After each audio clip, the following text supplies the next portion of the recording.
보았습니다. 짙은 어둠이 내린 그 밤, 수많은 거짓을 아무 말도 못하고 듣기만 했는데 왜 그리 불안한지 나는 보았습니다.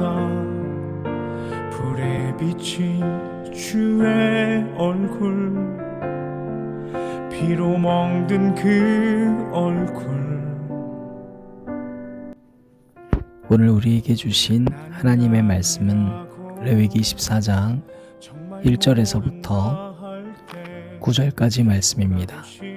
여호와께서 모세에게 말씀하여 이르시되 나병 환자가 정결하게 되는 날의 규례는 이러하니 곧 그 사람을 제사장에게로 데려갈 것이요 제사장은 진영에서 나가 진찰할지니 그 환자에게 있던 나병 환부가 나았으면 제사장은 그 정결함을 받을 자를 위하여 명령하여 살아있는 정결한 새 2마리와 백향목과 홍색 실과 우슬초를 가져오게 하고 제사장은 또 명령하여 그 새 하나는 흐르는 물 위 질그릇 안에 잡게 하고 다른 새는 산채로 가져다가 백향목과 홍색 실과 우슬초와 함께 가져다가 흐르는 물 위에서 잡은 새의 피를 찍어 나병에서 정결함을 받을 자에게 7번 뿌려 정하다 하고 그 살아있는 새는 들에 놓을지며 정결함을 받는 자는 그의 옷을 빨고 모든 털을 밀고 물로 몸을 씻을 것이라.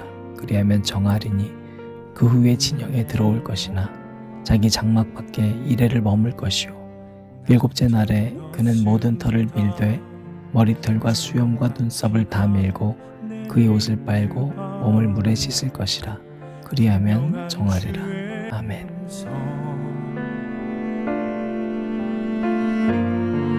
이웃을 사랑하라 알고는 있는데 왜 그리 안 되는지 나는 보았습니다. 굶주리고 병든 이들 떨고 있는 그 눈빛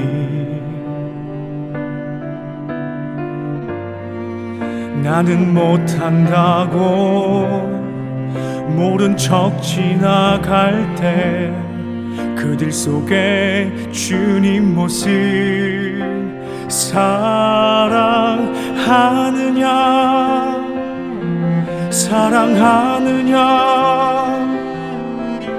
내가 나를 사랑하느냐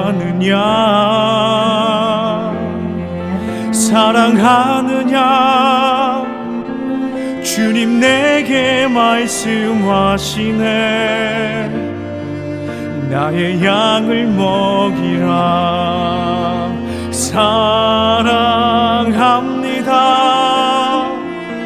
사랑합니다 그 무엇보다 주를 사랑합니다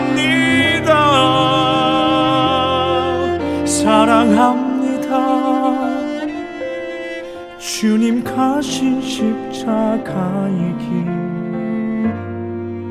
따라가겠습니다.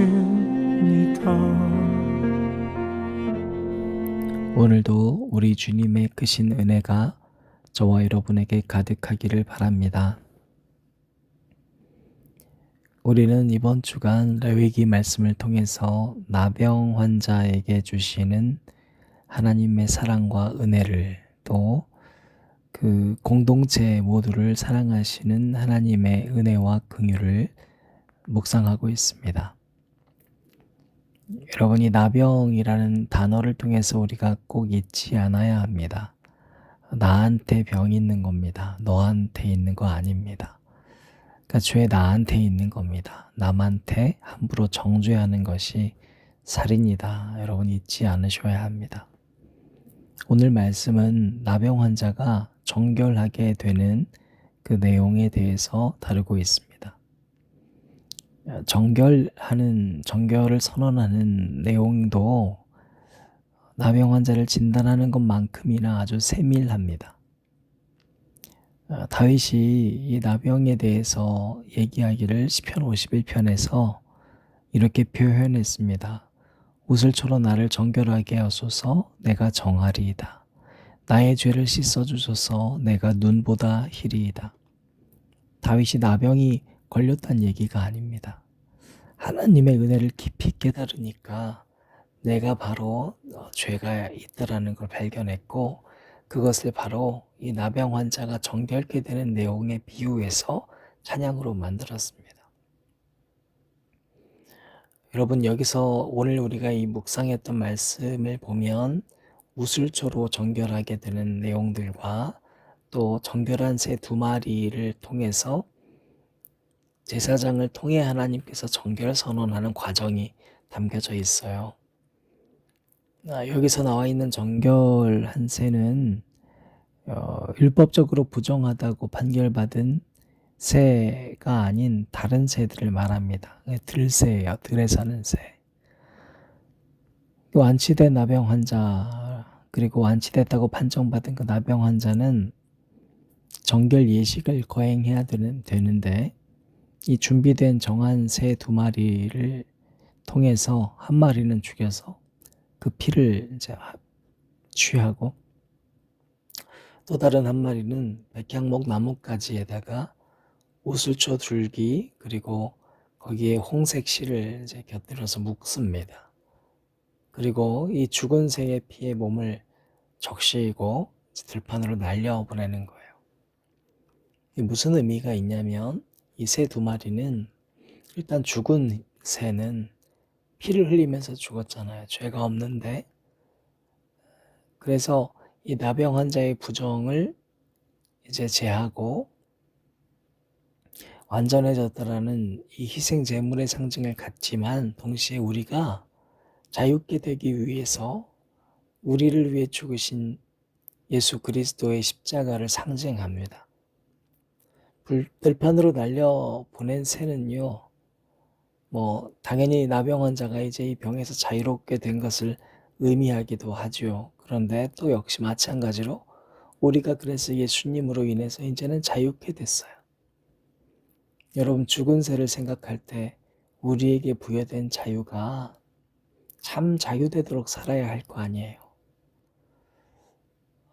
만약에 그 은혜를 잊는다면 우리에게 부여된 자유는 또 다른 새의 죽음을 잊고 살아가는 자유이기 때문에 방종이죠. 이 2가지, 우리가 이 2마리 새를 놓고 이 은혜를 묵상하면서 또 한 가지 사실을 오늘 좀 같이 나누려 합니다.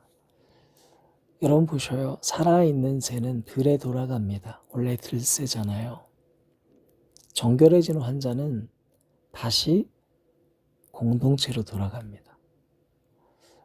여러분, 공동체로 돌아간다는 건 그리 간단한 일이 아닙니다. 나병에 걸렸어요. 나병에 걸리면 어떤 병이라고 그랬어요? 맞아 죽어도 되는 그런 병이라고 그랬잖아요. 공동체에 있으면 전염되기 때문에 사람들이 그를 얼마나 증오하고 혐오하고 그랬겠어요. 나를 이상하게 바라본 사람들이 얼마나 많겠어요. 여러분, 그거 아셔요? 혐오를 당한 사람은 그 사람을 혐오합니다. 이 혐오라는 감정이 그래서 무서운 거예요. 전염이 되기도 하지만 그 혐오는 또 다른 약자를 향해서 끊임없이 혐오의 유산을 남기지만 그 대상을 혐오하게 돼요. 근데 여러분, 내가 한번 당한 것은 그대로 돌려주는 게 아니라 원래 배를 갚아서 돌려주고 싶은 게 사람의 복수심이거든요. 그런데 나병에 걸려서 이제 공동체에 돌아가요. 그 가운데는 나를 이상하게 봤던 사람도 있어요. 늘 시선이 부담스럽고 늘 나를 정말로 멸시했던 사람도 있어요. 근데 돌아가요. 또 한 가지 여러분, 일치되어야 되는 조건이 있어요. 바로 공동체원들도 마찬가지예요. 여러분, 이 나병 걸린 자가 돌아오는데요, 여전히 내가 보기에는 나병의 흔적이 있어 보일 수 있어요. 그러나 철저히 제사장이 아니라고 하면 믿어주고 그를 사랑해야 돼요. 그것이 바로 이 나병 환자의 복귀가 가능한 두 가지 조건이에요. 여러분, 우리가 어제 또 이번 주 내내 바로 이 갈등과 혐오의 문제를 어떻게 해결할 것인가, 오늘 이 말씀을 통해서 우리가 깨달아야 해요. 바로 신뢰입니다. 믿음이에요. 여러분, 신뢰는요, 그 사람이나 제가 무언가의 조건이 갖춰져서 신뢰가 생기는 게 아니에요. 조건이 갖춰져서 이루어지는 것은 거래예요, 거래. 그 사람에게나 내게 자격이 있는 게 아니라 믿어주는 것이 여러분 믿음의 시작이어야 돼요. 그것이 혐오를 이길 수 있어요. 그것이 바로 나병 환자가 돌아와서 다시 공동체 생활을 할 수 있는 조건이에요. 독일 작가였던 캐롤린 엠케라는 유명한 사람이 있습니다. 이 사람은 분쟁 지역을 취재하는 저널리스트이고 인권을, 그리고 인권들, 특별히 멸시받는 자들에 대한 인권을 대변하는 지식인입니다. 그분이 혐오사회라고 하는 책을 2016년에 썼는데 책 내용에는 아주 다양한 여러 가지 혐오에 대한 이야기들이 담겨 있습니다. 독일에 있는 클라우스니츠에서 일어났던 난민 시위라든지 또 반난민 시위, 서로가 혐오하는 거예요. 뉴욕에 있는 스탠튼 아일랜드에서 흑인이 질식사에 썼던 이야기들 뿐만 아니라 다양한 우리 사회에서 볼 수 있는 이제는 어마어마하고 아주 소소한 모든 혐오들에 대한 이야기들이 담겨져 있는데, 거기서 끝나는 것이 아니라 MK는 이 혐오 감정이 어디서부터 시작됐느냐를 파헤쳐 본 겁니다. 이해가 되지 않았던 거예요. 도대체 왜 이렇게 사람들은 서로를 멸시하고 증오하고 혐오할까? 근데 바로 한 가지가 있었어요. 바로 그건 타인에 대한 오해였다. 타자를 그냥 있는 그대로 봐주지 않은 거예요. 내 경험대로만 자꾸 보는 거예요. 그러니까 내 경험에 맞지 않는 타자는 언제나 위험한 존재고 언제나 나를 질식사시킬 수 있는 존재. 그러면서 멸시와 증오가 계속 커져가는 겁니다. 그래서 이렇게 이미지가 형상화되면요, 상대방을 부정하는 것도 정당화되고 혐오하는 것도 정당화돼요. 여러분, 혐오에 저항할 수 있는 유일한 방법을요, 이 책에서 자세히 얘기하고 있지는 않지만 대략적으로 읽어보면 이분은 이런 얘기를 해요. 우리가 한데 모여서 서로 이야기 나누는 것, 그걸 두려워하지 않는 것, 우리가 모여서 같이 행동하는 것, 이것이 바로 혐오에 저항하는 거라, 이렇게 얘기합니다. 여러분, 이게 무슨 얘기냐면, 다시 말하면 혐오가 계속해서 생기는 것은 우리가 한데 모이려 하는 것도 주저하는 사람들이라는 거예요. 여전히 내가 정해놓은 이미지로 증오하고 혐오할 대상들은 내 앞에서 이야기하거나 같이 무언가를 하는 것도 거리끼기 때문에 이 사회에는 혐오가 계속 전이될 수밖에 없다는 겁니다. 열왕기하 7장에 보면 나병 환자들에 대한 이야기가 나옵니다. 성문 어귀에 나병 환자 4사람이 있었어요. 근데 그 사람들이 이렇게 말하거든요. 우리가 어찌하여 여기 앉아서 죽기를 기다리랴. 그러니까 성문 어귀니까요. 지금 이 성문 안은 전쟁 상황이에요. 지금 아람 진영과 전쟁이 붙어가지고 난리가 났습니다. 그 안에도 아비규환인데요. 그 안에서도 쫓겨났어요. 나병이니까. 얼마나 참 마음이 힘들겠어요. 전쟁이 나서 안에서 살기도 힘든데 거기서도 쫓겨났지. 밖에는 전쟁이지. 상처가 많죠. 근데 이 넷이 서로 똘똘 뭉칠 수밖에 없습니다. 나병 환자들끼리. 그러면서 어떤 판결을 하냐면 어차피 안에 들어가면 아무도 밥도 안 주니까 굶어 죽을 거고 여기서는 뭐 그냥 있어봐야 죽는 게 뻔하고 차라리 아람 본데 가자. 그래서 이들이 4명이서 죽을 각오로 아람 진영으로 갑니다. 근데 가보니까 그곳에 한 사람도 없거든요. 사람이 많아야 되는데 이 성경 말씀 보면 하나님의 군대가 괴멸시킨 상대였습니다. 하나님의 군대가 괴멸시킨 것을 모르잖아요. 이들은 텅 비어 있으니까요. 어떤 말씀이 기록되어 있는지 제가 읽어드리겠습니다. 7절 8절입니다. 해질 무렵에 일어나 도망하여 그 장막과 말과 나귀를 버리고 진영을 그대로 두고 목숨을 위하여 도망하였습니다. 그 나병 환자들이 진영 끝에 이르자 한 장막에 들어가서 먹고 마시고 거기서 은과 금과 의복을 가지고 가서 감추고 다시 와서 다른 장막에 들어가 거기서도 가지고 가서 감추니라. 이 진영에 갔는데 군인들은 다 도망가고 적군들은 없고 오히려 가보니까 어떻습니까? 온 장막에 먹을 것도 은과 금이 다 널브러져 있어요. 신이 났습니다. 횡재했습니다. 근데 말씀이 이렇게 우리에게 증거합니다. 9절입니다. 나병 환자들이 그 친구에게 서로 말하되 우리가 이렇게 해서는 아니 되겠도다. 오늘은 아름다운 소식이 있는 날이거늘 우리가 침묵하고 있도다. 만일 밝은 아침까지 기다리면 벌이 우리에게 미칠지니 이제 떠나 왕궁에 가서 알리자 하고. 여러분이 나병 환자들은 나병으로 취급받아 격리되고 쫓겨난 존재들이에요. 그런데 그들이 지금 아람과 전쟁 상태에 있는 자신의 국가를 생각하면서 사실 그 국가에서 쫓겨나고 버림받아 도망 나와 있는데 여기에서 지금 이 군인들이 다 상대방 군인들이 도망간 모습을 보고 이제는 모든 것이 다 자기들의 소유가 될 수 있는 물질들을 눈앞에 두고 나서 뭐라고 하냐면 우리가 이렇게 해서는 아니 되겠다. 왜요? 오늘은 아름다운 소식이 있기 때문에.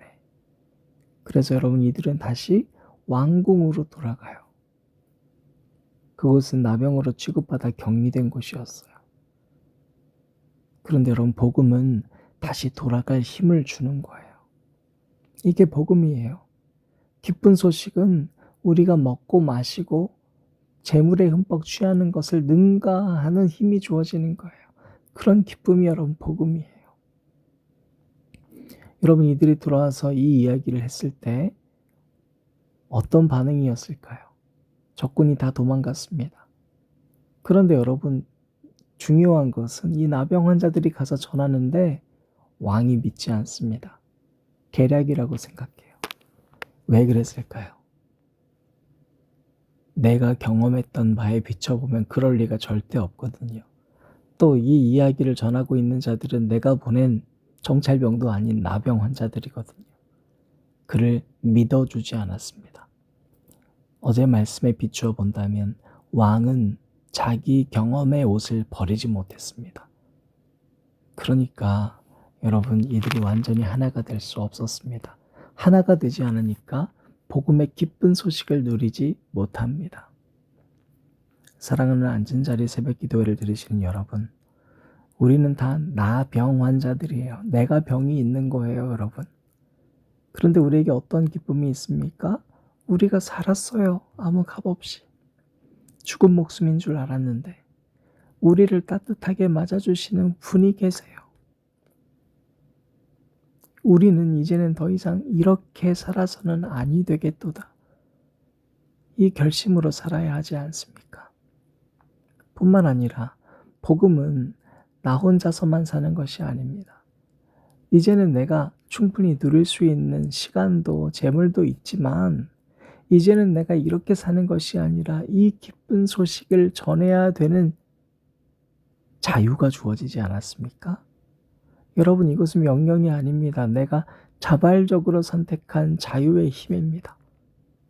내가 재물 선택할 수 있습니다. 시간 선택할 수 있습니다. 그러나 돌아가서 이 기쁜 소식을 나누겠다는 겁니다. 그 대상이 누구예요? 나를 혐오하고 나를 쫓아냈던 대상과 만나 이야기하는 것입니다. 그건 우리에게 주어진 선택의 자유입니다. 뿐만 아니라 여러분 이렇게 내 눈앞에 누군가가 다가와서 이 이야기를 할 때 내가 경험했던 옷을 비로소 벗을 때에만 그를 존재로서 인식할 수 있습니다. 내가 경험했던 그 타자에 대한 안 좋았던 생각과 이미지의 옷을 벗고 그를 맞이할 때 우리는 마주 앉아 비로소 복음의 힘이 얼마나 놀랍고 기쁜지를 참되게 느낄 수 있을 줄 믿습니다. 오늘 나음받은 나병 이야기를 통해서 저와 여러분의 병이 모두 깨끗함을 받고 이제 우리에게 주어진 선택의 자유를 통해서 타자를 더 따뜻하게 환대할 수 있는 한 사람 한 사람 되시기를 주님의 이름으로 축원합니다. 그런 한 사람 한 사람에게 주님의 오늘도 믿어주심의 역사가 나타나게 될 것입니다. 기도하겠습니다. 하나님, 나병이 나음받는 것은 놀라운 기쁜 소식이었습니다. 그러나 그것은 그저 주어진 자유가 아니라 한 마리의 들새가 아낌없이 자기 몸에 피를 흘려야 가능했던 일이었습니다. 이제 마음대로 날 수 있는 자유가 주어졌으나 새는 그에게 주어진 자유를 통해 내가 경험한 기쁜 소식을 알리는 곳으로 쓰고자 합니다. 하나님, 나병 환자가 본인에게 주어진 자유 가운데에서 더 기쁜 소식을 이제는 나를 멸시했던 자들과도 함께 나누겠다고 돌아갔을 때 그 용기가 오늘 우리에게 주어지길 간절히 바랍니다. 하나님, 우리가 내가 경험했던 것과는 전혀 다른 더럽고 위협적이고 나를 비추시고 상처난 내 맘 만지시네. 말씀하시고 회복해 하시네. 주의 사랑이 다시 살게 하시네. 은혜신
다시